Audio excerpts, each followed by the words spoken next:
We're in the Hofburg in Vienna in the royal treasury, which is filled with crowns and scepters. Reliquaries and jewels. It's amazing. And one of the real treasures is an enormous mantle that was worn during the coronations of the Holy Roman emperors.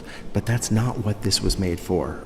This was made in the 12th century in Sicily, actually in the royal workshops of Roger II, who was a Norman that ruled. Now the Normans, you might remember, actually began as Vikings. They came down from the north and they eventually settled in northwestern France and also at the bottom of Italy and the island of Sicily.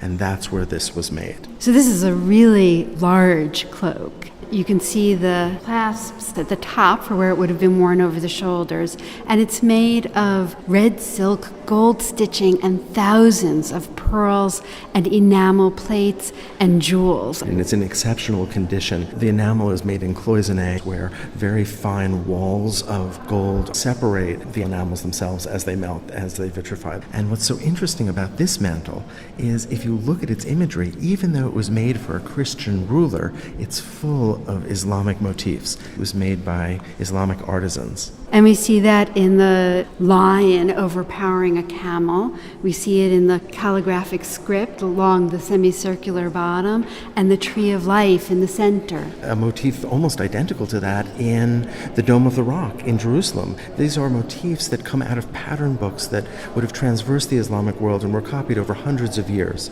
The robe was clearly meant to symbolize power. Look at the forms of those lions. They're schematic and not terribly naturalistic, but they evoke a real sense of fierceness in their faces and their puffed out chests. And the camels look so subdued and overpowered.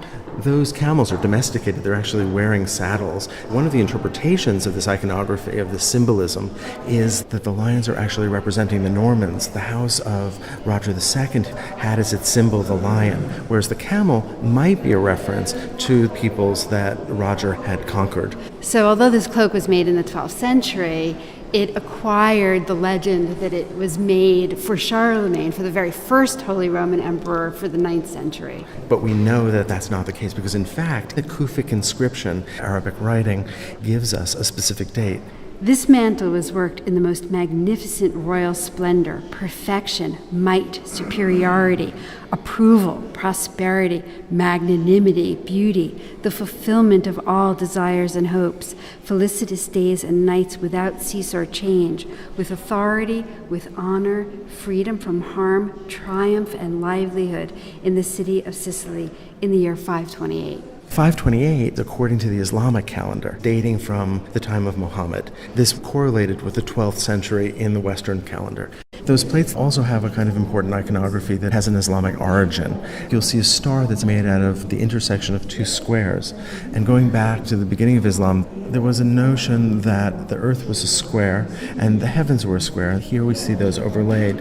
And so you do have a kind of cosmological reference and perhaps a reference that Roger himself ruled over all. There's a clear sense here of speaking to the owner's grandeur. Just imagine through history those that were crowned Holy Roman Emperor wearing this garment, carrying an orb, carrying a scepter. The Pope, a huge ensemble of the most powerful people in the West. It must have been quite a sight to see.